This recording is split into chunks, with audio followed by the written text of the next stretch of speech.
Chair, first, did you know about this 5-point plan before we saw it yesterday? Nobody in my agency, no one in the sheriff's office knew what the 5-point plan was.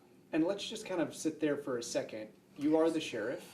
You are missioned to oversee. Are we good? Okay. Okay. You are the sheriff. You are missioned to oversee the jail, the operations at the jail, and this 5-point plan is to help reduce the population at the jail. Wouldn't you think that you should see what some of these initiatives? Well, I certainly believe there should have been a lot more communication. And if you delve down into the 5 bullet points, they weren't even plans. If you delve down into that, 3 of them we already do. And so, again, once we align ourselves a little better in terms of communication, people will have all the facts. Why do you think Chairman Pitts and Commissioner Khadija, why do you think now? Why do you think this is happening? We certainly heard some murmurings yesterday from other commissioners speculating on why this is coming up right now. Do you know why this is coming up right now? I have no confirmation as to why. Keep in mind some of the things that we talked about yesterday in terms of improving or reducing the population are things that we've talked about for over 5 years. And so I have my suspicions as to why, but ultimately for the betterment of the county, the things that we can certainly move forward, it's important to note that the sheriff's office, we've reached out multiple times to every commissioner. As a matter of fact, we have a standing meeting, a meeting invite, and there are several commissioners who refuse to attend. Okay, wait, actually, I want to pull up this 5-point. I have it. I'm just going to ask you. No worries. I can't remember which 3.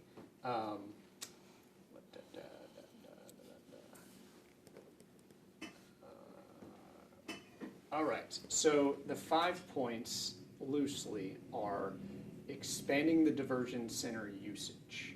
Is that something you guys are doing now? So that's something we are encouraging individuals that come to the agency. In other words, whether it be a police department, they have closed ranks and should have by now in terms of who they will take to the diversion center. The Atlanta Police Department, Chief Sherbaum and I had a great conversation earlier this week, and they're doing just that, where there are opportunities to take more people, and they've been pretty successful in doing that. Yeah, they're the lead agency right now that are diverting folks. The second one was increasing the use of ankle monitors. Again, should have never been decreased. All right. I do understand that there's been a wide berth and maybe that had gotten out of control, but that ankle monitor program was in place long before I became sheriff, and we reduced it a little too quickly as a county. And so ultimately, it's a good idea. And you heard yesterday, Madam DA is on board with that. We just have to do it in a way that does not increase danger in our community. The third was adding court text notifications just to get people in court more regularly. I am pro technology. We've been asking for technology such as this for 5 years. And so I did have an opportunity to talk to Madam Clerk. And so they're trying to expand their jury notification and several of the other technological advances to include this. Decreasing bond amounts for low-level offenders? We've already done that. For the past almost year and a half, we have eliminated some bonding fees so that people have an opportunity to do that. We work with different outside entities to put different monies on individuals' commissary so that they can choose to make their own bond. So we've done that and done it very successfully. And so to be able to extend that, again, we're not going to reinvent the wheel, but ultimately a place for us to collaborate.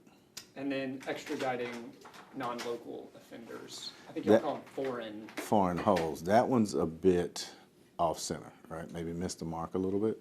Ultimately, cases have to be adjudicated. And so we do have the ability to put people out on loan, for instance, if there's a higher case, for instance, if there's a murder case in Clayton County or Gwinnett or Cobb, then we'll put that person out on loan. But you have to finish the case here in order for us to make that extradition. I just looked at the operations report from the county manager. The latest one they had was from last month in terms of public data, how many people are in county's custody right now. You would obviously have a better idea, but it's just south of 3,000. And Chairman Pitts is saying with these bullet points, we can drop the population like that down by almost 1,000. Is that true based on his calculations? That's a far reach. And so there are other things that we are working on, had we been contacted, that we could, in combination, probably reach 700 or 800 people.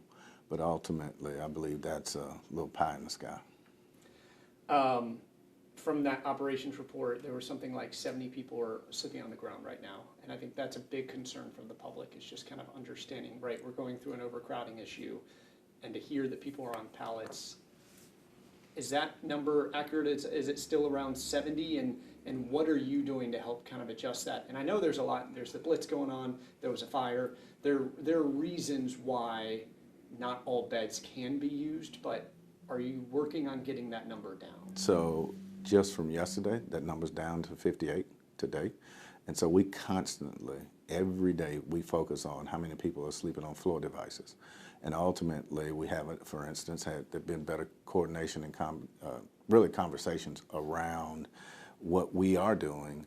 We have a new agreement with Fulton County, where there are another 30 individuals that can be housed in Fulton County. And so we backfill those spaces with an attempt to really, we had gotten down to 0 votes at one point, 0 floor devices. So I suspect in the next really week to 2 weeks, it will be closer to 5 or 10, and if not, no votes on the floor. But again, that is where the lack of communication from the county administration and the sheriff's office has really hurt us in the long run.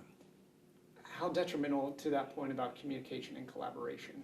We know about the consent decree, and I'm going to talk about your budget in a second, but I think yesterday there was a lot of theater around it, but we have seen theater like that since I've been here, 4+ years, and it seems to be getting in the way of any progress. It does, and worse than getting in the way of progress, that type of theater encourages the county manager to not return my phone calls.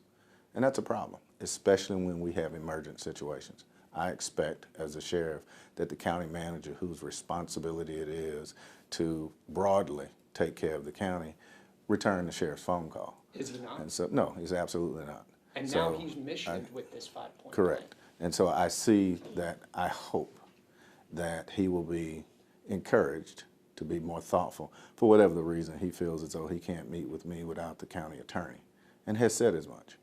And so to that extent, we will continue to extend an olive branch, but ultimately he has a responsibility, he believes, only for the Board of Commissioners, right? And if not all 7. Again, once we fix this communication problem at a much higher level, I suspect that we'll get better internally as a county. Okay, in terms of your budget, this is something that you guys also sent out. Are you funded, from your perspective?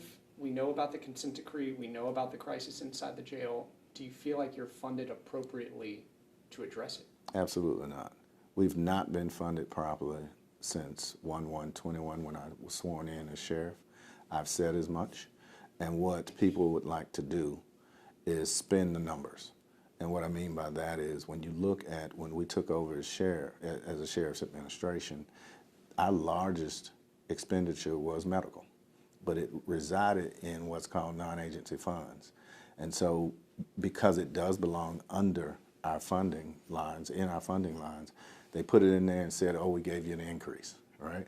And specifically, it is Bob Ellis, as well as Commissioner Pitts and Khadijah and Thorne, who would like to say we gave you a raise, when in fact, when you run the numbers, you can't argue with the facts. We actually took a 1% cut and a 3% cut last year. And so they can play with the numbers all they want to, and they can try and make facts, right? It's fake news. And the bottom line is the chairman has actually published in a newsletter something that would assert that we have $234 million that were allocated to the sheriff's office. Absolutely false. It's a lie. And the bottom line is there are 4 or 5 different items, including the consent decree monies, that reside in a different funding line that we have no access to. Right, let's sit on that point specifically, because consent decree, that's a big chunk, that's 50 million. Mm-hmm. You're right, I mean, you would know better than me, of course. You can't access that money. Correct. It does impact the jail, it, you know, it of course goes towards addressing the crisis at the jail that now the Justice Department's involved in. So in a way, I'm sure they would argue in the same way, in a way it is towards your department, it's not at your discretion, but it could offset costs that you otherwise would use. So here's the problem with that thought process. To the county manager's own admission, it's a control factor. And so every week for executive session, we ask that they take into executive session and consider things like officer wellness. We had an officer wellness program, and it was eliminated due to the lack of funding, was never talked about during the budget cycle, and ultimately we could use those monies to make sure that the people that run the jail, the people that run the sheriff's office, the men and women that come to work every day had some sense of wellness, whether it be physical or mental, but we can't get funding for it. And so there's technology that we ask for every single day, and we ask go into executive session. And so to that point, we don't have a line of sight into what happens in executive session, but ultimately we've not been approved for anything that will be helpful to us specifically in that manner. So you can say that it actually is for the jail, but when you control the purse strings, you control the things that you don't get. Yesterday, Commissioner Abdurrahman, she said lives are at risk. She said we can't stand by anymore, we can't talk anymore, we need to act. What's going to happen the next time someone dies inside the jail? Do you feel like without these 5 points or with these 5 points, are lives at risk inside the Fulton County Jail? Well, lives are at risk every day. It's a dangerous job, right? And I'm so proud of the women and men that come into that sheriff's office every single day to take care of people. What about those? The people that are in custody deserve better treatment, humane treatment. And in that space, that's funding, right? So everything that Commissioner talked about yesterday, while true, could have been addressed 4 years ago, could have been addressed 3 years ago when we asked, could have been addressed 2 years ago, could have been addressed this budget cycle. And so to Commissioner Barrett's point, it's a really great point, is all of a sudden some of these things during a political season are important. They were important 365 days ago. And so to that extent, we have to quit the political grandstanding and really in earnest try and help people in need. Okay, lastly, I guess for me, was yesterday a step forward or a step backwards? I believe it was neutral, right? We're on the fence, and so we can teeter either way. But ultimately, no plan, right? Failure to plan is just as harmful as a bad plan. And so we have to move off center and be very thoughtful about our approach as we get ready to move forward. And so again, as you'll notice yesterday, I gave 7, 8, and 9 different points, right? The chairman likes to talk about his 5. I gave 6, 7, and 8 that were real opportunities, real plans. And so the bottom line is this. If they listen to the sheriff of this county, the duly elected sheriff of this county, they being 4 board members, we'll be better off as a county.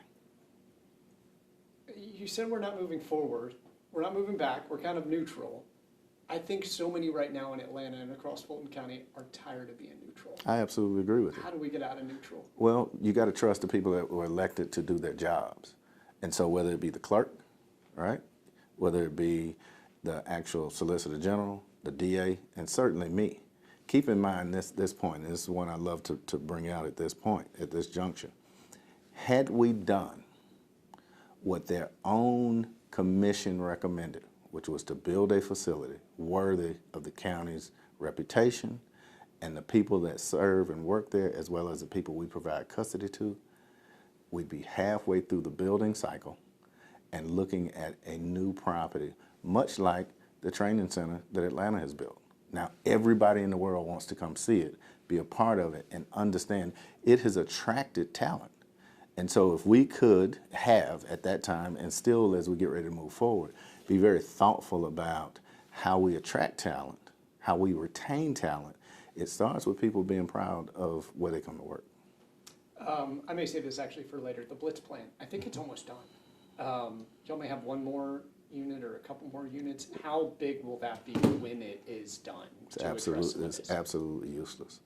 It is useless because we The ultimately, Blitz plan's been useless? it is absolutely useless because it was poorly thought out.